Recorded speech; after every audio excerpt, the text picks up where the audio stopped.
press the bell icon on the YouTube app and never miss another update.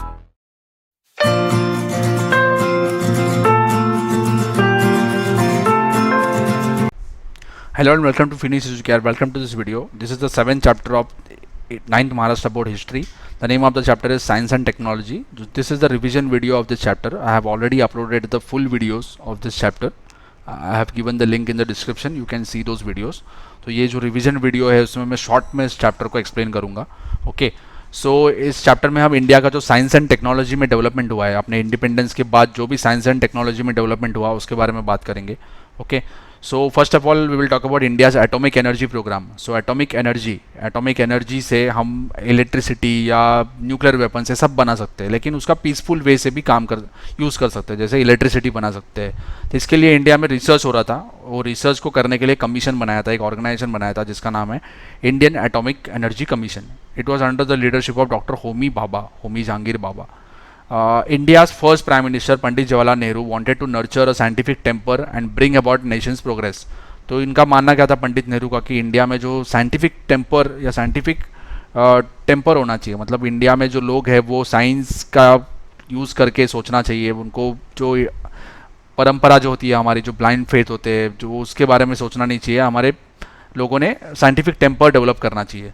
तो उसके हिसाब से उन्होंने बहुत सारे काम किया. उसमें से एक काम था ये इंडिया का जो एटॉमिक कमीशन है, एनर्जी कमीशन है, उसे एस्टैब्लिश किया था. From this perspective he set up India's atomic energy commission on 10th August 1948. Doctor Homi Bhabha was appointed as the first chairman of commission. The objective of the commission was to produce electricity from atomic energy, increase in the yield of food grains and make them last longer. अभी इनका देखो, atomic energy से atom bomb भी बनता है, लेकिन हमारा वो इंटेंशन नहीं था. हमारा इंटेंशन था इलेक्ट्रिसिटी बनाना, और उसके बाद जो रिसर्च होता है उसका यूज़ करके हम फूड ग्रेन्स का जो भी लाइफ है उसको कैसे बढ़ा सकते हैं, इसके बारे में काम करना. Setup the technology for achieving this, develop nano technology. अब ये जो सब चीज़ होता है ना, फूड ग्रेन्स का डेवलपमेंट या रिसर्च, उसको नैनो टेक्नोलॉजी से बोलते हैं. तो ये इसका एस्टैब्लिश करना ये हमारा मेन मोटो था. एटॉमिक बॉम्ब्स बनाना ये हमारा मोटो नहीं था. In 1956, the Department of Atomic Energy set up Apsara, a nuclear reactor functioning on atomic energy. तो फर्स्ट जो न्यूक्लियर रिएक्टर था इंडिया में उसका नाम था अप्सरा. यह एस्टैब्लिश हुआ था 1956 में. In 1969, an atomic power station was set up at Tarapur. A reactor research center was set up at Kalpakam. अभी देखो, एटॉमिक एनर्जी जनरेट करने के लिए रिएक्टर लगता है, तो रिएक्टर, पहला रिएक्टर था अप्सरा, और ऐसे और रिएक्टर्स बनाने के लिए हमारे पास एक रिसर्च सेंटर बना था. It was in Kalpakkam in Tamil Nadu to successfully use thorium for generating atomic power. ये थोरियम के रिजर्व्स हमारे केरला के एरिया में कुछ मिले थे, तो उसको यूज़ करके हम एटॉमिक एनर्जी जनरेट करेंगे. उसका रिसर्च करने के लिए कल्पक्कम में एक सेंटर बना था. The role of reactors is important in developing atomic power. The factories manufacturing the heavy water is different kind of water that is needed for generating atomic energy. Needed for generation of atomic energy were set up at Vadodara, Talcher, Tuticorin, Kota, etc. An institution called Heavy Water Projects was set up to carry out research in manufacturing heavy water within the country. It was later renamed as Heavy Water Board. तो ये अलग type का water होता है जो हम atomic power plants में use करते हैं. ठीक है, ये आपको पता है कि 28 February celebrated over the country as science day. Dhruv nuclear reactor. In 1985, a completely Indian-made nuclear reactor named called Dhruv was started at Trombay in Mumbai. It is near Mumbai. A Dhruv nuclear reactor uses uranium as fuel. At this center, 350 radioactive substances are produced. They are used in industry, agriculture and medicine. तो ये सब चीज़ें peaceful वे के लिए, peaceful means के लिए use होती है. Nuclear Power Corporation of India, NPCIL. This company was set up in 1987 to generate electricity from atomic energy. The objective of the company is to master and develop the technology to generate safe, cheap, environmentally profitable power and make the country self-sufficient. अभी nuclear energy is a clean energy, मतलब जब भी हम कोल use करते हैं या diesel वगैरह use करते हैं तो उससे क्या होता है, पोल्यूशन होता है, बट न्यूक्लियर एनर्जी से नहीं होता है. सो ये सेफ होता है, चीप होता है और एनवायरमेंटली प्रॉफिटेबल होता है. ठीक है, अभी न्यूक्लियर टैक्स, ये सब चीज़ें हमने देखा पीसफुल वे के लिए, लेकिन अगर हमारे कंट्री को पावरफुल बनना है तो उसके पास न्यूक्लियर वेपन्स भी होने चाहिए. तो हमारे कंट्री के लोग, जो साइंटिस्ट थे, उन्होंने पहले तो क्या किया, न्यूक्लियर टेस्ट किए. टेस्ट क्योंकि बताने के लिए कि न्यूक्लियर एनर्जी से पावर जनरेट होता है, ये चेक करने के लिए हमें टेस्ट करना पड़ता है. और वो उसके बाद कुछ वेपन्स भी बनाए, तो उसके बारे में बात करेंगे. So first nuclear test at Pokhran. India successfully perform their first nuclear test at Pokhran in Rajasthan. अभी पोखरन क्यों? क्योंकि वहाँ कोई आसपास रहता नहीं है दूर, ये बहुत रेगिस्तान में अंदर एरिया है। On 18 May 1974 in consonance with the policy of using nuclear energy for peaceful purpose and for self sufficiency. तो इसका हमारा इंटेंशन क्या था कि हम टेस्ट करके देखेंगे, क्योंकि हमें देखना पड़ता है कि उसका एक रिसर्च का पार्ट होता है, और हमारा मोटो था कि हम जो न्यूक्लियर एनर्जी है वो पीसफुल वे के लिए यूज़ करेंगे। The reason why India took this decision was China's nuclear capabilities and Pakistan desperate efforts to acquire nuclear weapons with China's help. तो Pakistan is our enemy country, China भी हमारा एनिमी कंट्री है, तो उनके पास न्यूक्लियर वेपन्स थे और पाकिस्तान भी न्यूक्लियर वेपन्स बनाने का कोशिश कर रहा था, स्टार्ट कर रहा था। तो हमने एक टेस्ट किया और उनको बताया कि हमारे पास भी न्यूक्लियर कैपेबिलिटीज़ है। Dr. Homi Sethna, chairman of Indian Atomic Energy Commission, and Dr. Raja Ramanna, director of Bhabha Atomic Research Center, played a major role in conducting nuclear tests. Prime Minister Indira Gandhi took the decision on carrying out nuclear explosion. Pokhran was chosen as a basis of required criteria for location of the nuclear test. देखो क्या है पोखरन क्यों? Far away from human settlement and no ground water reserves. तो वहाँ कोई ground water reserves नहीं है नीचे, ये मेन रीज़न था कि वो पोखरन को चूज़ किया गया था।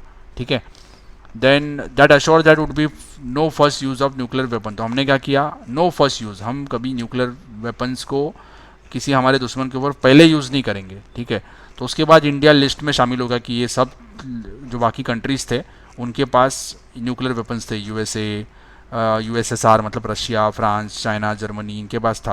और हमने बोला कि हम डेवलपमेंट के लिए सब यूज़ करेंगे। ठीक है, ये सब हो गया। उसके बाद इंडिया को न्यूक्लियर वेपन्स हमने टेस्ट करने के बाद यूएसए ने क्या कर दिया, हमारे ऊपर सैंक्शंस लगा दिया। सैंक्शंस मतलब कि हमें बैन कर दिया, ट्रेड नहीं कर सकते, अलग अलग तरीके से हमारे ऊपर रोक लगा दिया। तो ये सैंक्शंस, इकोनॉमिक सैंक्शंस लगा दिया इंडिया के ऊपर। ठीक है, अभी जैसे कि हमने बात किया कि Pakistan and China are our enemy countries, so to protect our country from them, so India ने मिसाइल डेवलपमेंट प्रोग्राम स्टार्ट कर दिया। तो Prithvi was the name of a missile. In 1988 India successfully tested a missile Prithvi. In 1989 the missile अग्नि।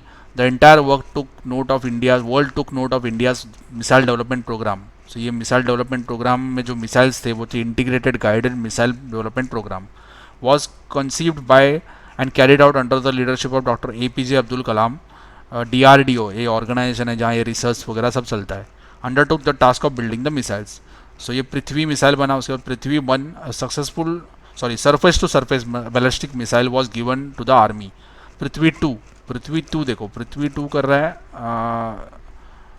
Air force को दिया था, क्योंकि वह एयर से लैंड के ऊपर अटैक कर सकता है। Prithvi 3 was given to navy. ठीक है, Prithvi had the capacity of carrying nuclear weapons of 500 to 1000 kg। Prithvi को travel to a distance of 150 to 300 kilometres due to the nuclear ballistic missile. तो इतना रेंज तक वो दुश्मन के ऊपर अटैक कर सकता है। अग्नि, in order that China and Pakistan get an idea of India's missile strength and India's border remains secure, Agni 1 was tested. This military missile had a range of 700 kilometers. Later Agni 2 and Agni 3 were also produced. मतलब हम India से China के town के ऊपर, China की city के ऊपर और पाकिस्तान के कोई भी सिटी के ऊपर अटैक कर सकते हैं। Akash and Nag missiles. In 1990, the missile Akash was developed to fire them from land to air. This missile had a capacity of carrying 720 kilograms of explosive, supersonic speed, super fast speed में वो जाएगा और 30 kilometres का range होगा। मतलब कोई भी हम एरोप्लेन को या कोई मिसाइल को हम अटैक कर सकते हैं और उसे गिरा सकते हैं। ठीक है, तो इसका देखो फॉरगेट एंड फायर, मतलब एक बार हमने लॉक कर दिया टारगेट को तो हम फायर कर देंगे और उसे भूल जाएंगे, क्योंकि वो एक्यूरेटली जाके उसके ऊपर अटैक करेगा। India has militarily become self secure due to the production of missile. Space research, अभी ये मिसाइल सब हो गया, हम डेवलप्ड हो गया, हमारा मिलिट्री भी पावरफुल बन गया। Now space research. In 1961 India's national commission for space research was launch. India's first research rocket was launch from Thumba, it is in Kerala. Thumba equatorial launch centre in Thumba in state of Kerala. In 1967, our indigenously built rocket Rohini 75 was successfully launched. The next stage was successful launch of first Indian satellite Aryabhatta in 1975 with the help of Soviet Russia. तो पहले जो हमारे missile programmes वगैरह थे उसमें Russia हमें help करता था, लेकिन अभी हम सेल्फ सफिशिएंट बन गए। अभी हमारा जो इसरो है वो दूसरे कंट्रीज़ के भी मिसाइल्स वगैरह लॉन्च करता है, या सॉरी स्पेस सैटेलाइट्स लॉन्च करता है, मिसाइल्स नहीं। This success proved that India scientists can indigenously build and launch a satellite. Indian scientists were confident that they could acquire the technology for sending a message from earth station. Earth station मतलब क्या, जो हमारे satellites होते हैं बाहर, उसको communicate करने के लिए हमारे पास एक सेंटर होना चाहिए, वो उसे बोलते हैं earth station. And to access the working of the satellite, Indian space research organisation ISRO, after the success of basic programme in space research and rocket related project, Indian Space Research Organization was established on 15th August 1969 in order to carry out further space research. The headquarters of ISRO at Bengaluru. ISRO activated the space station at Sriharikota in Andhra Pradesh for launching our satellites in the space. तो आज भी श्रीहरिकोटा से हमारे जो satellites वो launch होते हैं. Bhaskar 1, India launch remote sensing experimental satellite Bhaskar 1 from Soviet Russia in 1979. तभी इसरो के पास वो कैपेबिलिटीज़ नहीं थी सैटेलाइट लॉन्च करने का, तो हमने रशिया का हेल्प लिया था. In order to observe the various things of surface of the earth by remote sensing technology. This remote sensing technology would be useful in India in agriculture. उसके बाद जो क्लाइमेट है उसके बारे में सब, या हमारे जो मिनरल डिपॉजिट्स है, ये सब के ऊपर हम रिसर्च कर सकते हैं रिमोट सेंसिंग यूज़ करके. तो इसलिए इंडिया ने भास्कर 1 सैटेलाइट बनाया था. The photographs taken with the help of technology from the bowl about the bowls of the earth, environment and forest were important. Another area in which the information from the satellite is useful is oceanography. तब oceans के अंदर क्या क्या resources है वो सब चीज़ हमें उससे पता चलता है. In 1981, Bhaskar 2 was launched from Soviet Russia. Apple, Ariane passenger payload experiment. First completely indigenous built satellite by ISRO in India. The Apple was launched in 19 June 1981 from French Guiana. Apple was beneficiary in field of education. The objective of providing emergency telecommunication service was successful. मतलब suppose कोई पूरा telephone network हमारा down हो गया, फिर भी हमारे country में कम्युनिकेशन हो सकता है सैटेलाइट के थ्रू. तो ये एप्पल सैटेलाइट के वजह से सक्सेसफुल हुआ. Indian national satellite INSAT. In August 1983, the satellite INSAT 1B was launched in space. Because of this satellite, major revolution came into the field of telecommunication, television, radio, weather forecasting and space research in India. Due to INSAT 207 Akashvani, तो जो भी हम अभी communication करते हैं, radio, telephone, ये सब INSAT के वजह से पॉसिबल है. ठीक है, जो रिमोट एरियाज़ में लोग हैं उनके साथ हम कम्युनिकेट कर सकते हैं, क्योंकि वहाँ टेलीफोन सब नहीं होता है, तो हम मोबाइल के थ्रू या सैटेलाइट के थ्रू कम्युनिकेट कर सकते हैं. जो डिज़ास्टर सब होता है उसमें कर सकते हैं हम. ठीक है, एजुकेशन, टेलीमेडिसिन, मतलब हम वायरलेस कम्युनिकेशन कर सकते हैं, सैटेलाइट के थ्रू कम्युनिकेशन होता है. तो ये इंसैट के वजह से पॉसिबल हुआ. ठीक है, टेक्नोलॉजिकल प्रोग्रेस. तो हमने ये रेलवेज़ वगैरह में भी प्रोग्रेस किया. तो उसमें एग्जांपल दिया है कि रेलवे लोकोमोटिव मतलब क्या, इंजन बनाने का फैक्ट्री स्टार्ट किया. उसके बाद उसके कोचेस मैन्युफैक्चरिंग करने का फैक्ट्री स्टार्ट किया. रेलवेज़ का इंजन बनाया हमने और दूसरे कंट्रीज़ में हमने सेल किया, जैसे कि तंजानिया, बेंगलोर, बांग्लादेश, श्रीलंका, वियतनाम, इनको हमने एक्सपोर्ट किया. टेलेक्स मतलब क्या, टेलीकम्युनिकेशन. ठीक है, डिपार्टमेंट ऑफ टेलीकम्युनिकेशन. तो पहले टाइप करके मैसेजेस सेंड होते थे. ठीक है, उसके बाद हमने क्या किया, पहले इंग्लिश में जाते थे, बाद में देवनागरी स्क्रिप्ट में चालू किया हमने टेलेक्स. ठीक है, then later in spread all over the country. This service began to be used in different fields. With the rise of internet after 1990, the significance of the service reduced. तो अभी हम email के through सब कर सकते हैं, लेकिन पहले इससे होता था. ठीक है, टेलीग्राम जैसे बोलते थे, टेलीग्राम. ठीक है, ये सब अभी बंद हो गया. Satellite Communication Center. In order to establish satellite communication with the help of artificial satellite, a domestic satellite communication center was established in 1967 at Jodhpur, Tekra near Ahmedabad. तो ये अहमदाबाद में स्टार्ट हुआ था. ये जैसे मैंने बोला कि हम कम्युनिकेट करना चाहिए सैटेलाइट से, तो कम्युनिकेशन कैसे होगा, हमारे पास अर्थ स्टेशन होगा. ठीक है, this made it easy to train scientist and technicians in setting up and running the earth station within the country. In 1970, a center was established at RV near Pune, equipped for international telecommunication service. और pin code, ये आपको पता होगा कि जब भी हम letter भेजते हैं या जब भी हम कहीं रहते हैं तो हमारा पिन कोड होता है. पिन कोड क्या, एक आइडेंटिफिकेशन है एरिया के लिए, कि ये एरिया में, या ये एरिया को कैसे आइडेंटिफाई करेंगे, पिन कोड से आइडेंटिफाई करेंगे. ठीक है, तो ये पिन कोड सब देने का सिस्टम चालू हुआ था 15 अगस्त 1972 से. तो मुंबई का जो रीजन है उसको 40 से स्टार्ट होता है, 40, 41, 42, 44 यहाँ से स्टार्ट होता है. ठीक है, इन 1986 the speed post service. Speed post मतलब क्या, 24 आवर्स के अंदर या 48 आवर्स के अंदर लेटर हम सेंड करेंगे या डिलीवर करेंगे। तो ये एरोप्लेन के द्वारा लेटर सेंड होता है। मतलब जैसे कि आप मुंबई से दिल्ली अगर आपको लेटर सेंड करना है तो 48 आवर्स के अंदर आपको मिल जाएगा। तो ये जब प्लेन से लेटर को ट्रांसफ़र करते हैं या उसे उसका ट्रांसपोर्ट एरोप्लेन के द्वारा होता है। नहीं तो ट्रेन से क्या होगा, टाइम लगेगा, या रोड से टाइम लगेगा, तो हम प्लेन यूज़ करते हैं, उसका चार्जेस भी ज़्यादा होता है। Then ISD, international subscriber dialling telephone service. तो ये 1972 में पहले टेलीफोन्स होते थे, टेलीफोन से हम इंटरनेशनल कॉल कर पाते थे, तो ये ISD के वजह से पॉसिबल हुआ।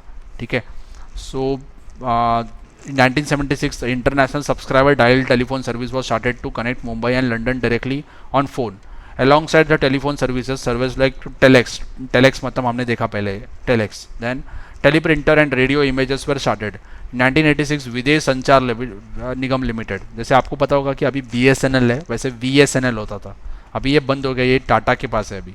VSNL took a big leap in the field, before that महानगर टेलीफोन ये अभी भी है MTNL, सिटीज़ में जो भी टेलीफोन लाइन्स होती है महानगर टेलीफोन MTNL मैनेज करता है। was a public sector company for giving telephone services in big cities. In 1990, Videsh Sanchar Nigam Limited held the distinction of being the main internet service provider in India. The contribution of Sam Pitroda in the field is significant. ठीक है, Sam Pitroda उनका contribution विदेश संचार निगम limited में, मतलब internet पहले India में BSNL ने लाया और इंटरनेट का चार्जेस भी बहुत ज़्यादा होता था। Mobile on 22nd August 1994, the mobile phone services started in India. At this time, the mobile handset cost 45,000. Basic mobile handset था, उसका 45,000 कॉस्ट था, और एक कॉल करने के लिए 17 रुपीज़ लगते थे पर मिनट कॉस्ट था, बहुत ज़्यादा महंगा था। By 1990, many private companies came in this field. This made the service cheaper. मतलब जितना ज़्यादा लोग आते हैं उतना कंपटीशन होता है, कंपटीशन होगा तो क्या होगा, प्राइजेस कम होगा। BSNL भारत संचार निगम limited BSNL in 2000 the telecommunication department was restructured. The responsibility of making policy decisions was retained with telecom department, and Bharat संचार निगम limited was established to actually provide the services to consumers. मतलब BSNL का काम क्या है कि जैसे रिलायंस जियो या Vodafone Airtel काम करता है, वैसे ही BSNL काम करेगा कि वो क्या करेगा, टावर्स बनाएगा, वहाँ नेटवर्क प्रोवाइड करेगा, कस्टमर्स को सर्विस देगा। वैसे ही ONGC oil and natural gas के, ऑयल और नेचुरल गैस के बारे में रिसर्च करने के लिए, ऑयल का प्यूरिफिकेशन सब करने के लिए ONGC को एस्टैब्लिश किया था। In 1956 oil and natural gas corporation was establish to search for deposits of mineral oil. पहले मिनरल ऑयल्स के डिपॉजिट्स ढूंढेगा, बाद में उसको बाहर निकाल के उसको प्यूरिफाई करेगा। Deposits of mineral oil natural gas was increase their production. After Digboi in Assam, mineral oil deposits were found in Ankleshwar near Gujarat. उसके बाद Mumbai high, gulf of Khambhat, यहाँ सब भी हमारे ऑयल रिजर्व्स है। तो वहाँ से ऑयल को एक्सट्रैक्ट करना, उसके बाद रिफाइनरीज में लेके जाना, उसको प्यूरिफाई करना, बाद में मार्केट में सेल करना, जैसे भारत पेट्रोलियम है, हिंदुस्तान पेट्रोलियम है, इंडियन ऑयल है, ये सब बेचते। ठीक है, 1974 Oil and natural gas Corporation was started digging on a well in Mumbai High after with the help of Russian scientist by a drilling ship called Sagar Samrat. After 1975 mineral oil and natural gas began to be extracted from there. Later, more than 8,500 oil wells and 33 natural gas wells dug eventually in the area began to contribute 38% of the total mineral oil production of the country. तो इतना reserves India में मिला मुंबई के पास ही है, सी में। ठीक है, and met 14% of the country's demand for crude oil. तो इतना डिमांड हमारा फुलफिल हो गया because of the Mumbai high. Railway and technology, the technology adopted by railways has big role in modern India. तो ये ब्रिटिशर्स ने हमारे यहाँ रेलवे स्टार्ट किया था, उसके बाद हमारे लोगों ने भी रेलवेज में नए नए टेक्नोलॉजी लाई। उसका एक बड़ा एग्जांपल है Konkan railway. So Konkan railway connects Mumbai to Mangalore, Mumbai का और मैंगलोर का जो कोस्टल एरिया है हमारा, कोकन एरिया है, उसे कनेक्ट करता है कोकन रेलवे। ठीक है, सो 4 स्टेट से ट्रैवल करता है ये railway line, Maharashtra, Goa, Karnataka and Kerala. ये असल में 3 ही स्टेट से ट्रैवल करता है, महाराष्ट्र, गोवा एंड कर्नाटका। कर्नाटका के मैंगलोर के यहाँ कोकन रेलवे एंड होता है, उसके आगे वो सदर्न रेलवे से कनेक्ट होता है केरला में जाने के लिए। टोटल लेंथ है 760 किलोमीटर्स। ठीक है, वहाँ 92 टनल्स है, उसमें से एक सबसे बड़ा टनल है रत्नागिरी के पास, उसका नाम है Karbude tunnel. It is around 6.5 kilometres, इतना बड़ा टनल है। तो इतने छोटे बड़े ब्रिजेस है उसके ऊपर। तो ये पूरा इंडियन लोगों ने डेवलप किया था। ठीक है, उसके हेड थे E Sreedharan, he was the head of that project. ठीक है, उन्होंने दिल्ली मेट्रो भी उन्होंने बनाया, वो वहाँ के हेड थे। तो he is called as metro man of India. ठीक है, he is one of the main figure in India. अगर ट्रांसपोर्टेशन की बात करेंगे, टेक्नोलॉजी की बात करेंगे, तो ये सबसे बड़ा उनका नाम, सबसे बड़ा नाम है ई श्रीधरन है, ठीक है। देन जो ये कोकन रेलवे के बारे में दिया है कि होन्नावर के यहाँ ब्रिज है रिवर शरावती के ऊपर, 64 मीटर्स टॉल एक ब्रिज है पानवल रत्नागिरी के पास। तो ये सब उस टाइम पे ये सबसे बड़े बड़े ब्रिजेस थे, वर्ल्ड के सबसे बड़े बड़े टनल्स थे, लेकिन अभी टेक्नोलॉजी और डेवलप हो गया और बड़े बड़े टनल्स इंडिया में आ गए। In order to bring efficiency, accuracy and coordination of the railway reservation system. So railway का जैसे अभी अब ऑनलाइन बुकिंग करने के लिए हमारे यहाँ पोर्टल स्टार्ट हुआ था, या रेलवे रिजर्वेशन सिस्टम स्टार्ट हुआ था। पहले ये कि दिल्ली में स्टार्ट हुआ था, उसके बाद कि कोलकाता में एक्सपेरिमेंटल बेसिस पे स्टार्ट हुआ, अभी पूरे इंडिया में यूज़ होता है। In this way, India has been making progress in the field of science and technology. New initiatives have been made. India is an important 21st century nation which has always used technology for establishing peace in the world. कि हमने कभी भी दूसरे के ऊपर attack नहीं किया, first attack हमने कभी नहीं किया, because we are using technology for developing our country. Development के लिए यूज़ होता है, डिस्ट्रक्शन के लिए यूज़ नहीं होता है। सो पीस में बिलीव करते हैं। India is making all these advancements in order to be foremost among nations in the 21st century. In the next chapter, we will study about progress of India in fields of commerce and trade. तो इसके बारे में बात करेंगे। I hope you have understood this chapter. If you have understood, you can share this video with your friends and you can subscribe for more videos. Thank you for watching.